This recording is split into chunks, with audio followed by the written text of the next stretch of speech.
ना दोस्तों, welcome to my YouTube channel. चलिए आज एक स्पेशल वीडियो आपके सामने रख रहा हूँ।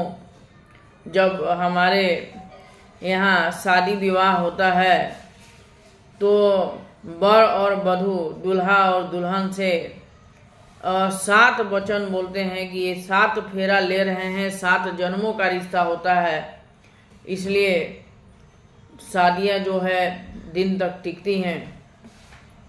7 फेरे लेते समय दूल्हा दुल्हन एक दूसरे से वचन लेते हैं, और ये क्या वचन लेते हैं इस वीडियो में मैं आपको बता रहा हूँ, क्योंकि हमने भी दिया था अपने शादी के समय में, और उसका अनुसरण करते हैं और लाइफ को खुशहाल बनाते हैं। तो चलिए दोस्तों, शादी के 7 वचन आपको इस वीडियो में मिलेगा।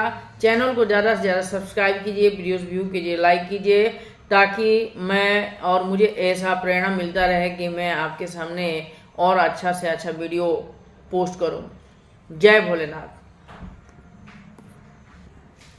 तो देखिए, पहला वचन जब होता है, पहले फेरे में दुल्हन आगे चलती है और अपने होने वाले जीवन साथी से ये वचन मांगती है कि जब भी आप जीवन में कोई महत्वपूर्ण कार्य कर रहे हों, तीर्थ यात्रा, हवन पूजा या अन्य कोई धार्मिक कार्य करेंगे, तो आप मुझे अपने साथ रखेंगे। यदि आप सहमत हैं तो मैं आपकी जीवन संगिनी बनकर और बनना स्वीकार करती हूँ। ये पहला वचन है। दूसरा वचन है, दूल्हे से दूसरा वचन जो है उसकी दुल्हन लेती है कि मैं जिस तरह से अपने माता पिता का सम्मान करती हूँ, मैं जिस तरह से अपने माता पिता का सम्मान करती हूँ, उसी तरह से आपके माता पिता और आपके परिजनों का सम्मान करूँगी, और मेरी ही तरह आप भी मेरे माता पिता का सम्मान करेंगे और घर परिवार को अपना मानेंगे।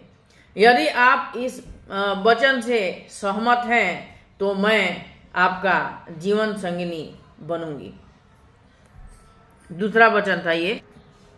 तीसरा वचन है, तीसरे फेरे में दुल्हन दूल्हे से ये वचन लेती है कि मैं जीवन के तीनों अवस्थाओं, युवावस्था, प्रौढ़ अवस्था और वृद्धावस्था में आपका साथ दूंगी। मैं जीवन के तीनों अवस्थाओं में आपका साथ निभाऊंगी। अगर आप भी मुझे ऐसा वचन देते हैं तो मैं आपका जीवन संगिनी बनना स्वीकार करूंगी। ये तीसरा वचन था।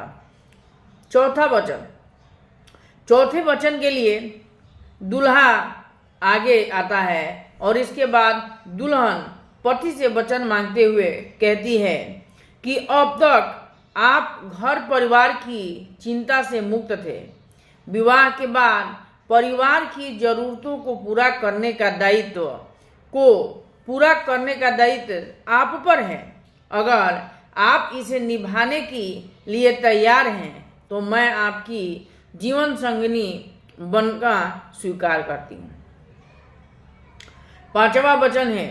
पांचवें वचन में कन्या अपने अधिकारों की बात करते हुए दूल्हे से वचन मांगती है कि घर के कार्यों में, विवाह आदि लेन देन और किसी अन्य चीज पर खर्च करते हुए अगर आप मेरी राय लिया करोगे तो मैं आपकी जीवन संगिनी बनना स्वीकार करूंगी। सही बात है, आपको कोई भी कार्य है उसमें पत्नी से राय लेना जरूरी है और अच्छा ही रहता है। तो अगला वचन, छठा वचन है। शादी के छठे फेरे में दुल्हन दूल्हे से बोलती है कि अगर मैं अपने सखियों, परिवार या अन्य लोगों के बीच बैठी हूँ तो आप कभी भी मेरा सामाजिक रूप से अपमान नहीं करेंगे। साथ ही जुआ आदि किसी भी बुरी आदतों में नहीं फंसेंगे। अगर आप मुझे यह वचन देते हैं तो मैं आपका जीवन सांगिनी बनने के लिए तैयार हूँ और स्वीकार करती हूँ।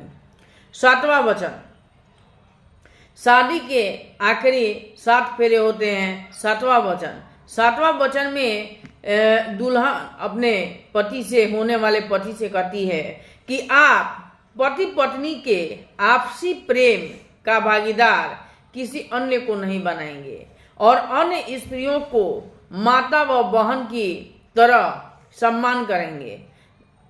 अगर आप इस वचन से सहमत हैं तो मैं आपको अपना वर मानूंगी या आपका जीवन साथी बनने के लिए मैं तैयार हूँ। तो ये शादी के 7 वचन हैं जो मैंने आपके सामने रखा। आप चैनल को ज़्यादा से ज़्यादा सब्सक्राइब कीजिए, वीडियोस को वायरल कीजिए ताकि आप मेरा चैनल ज़्यादा से ज़्यादा ग्रो करे, आपका सपोर्ट मिल सके। जय भोलेनाथ।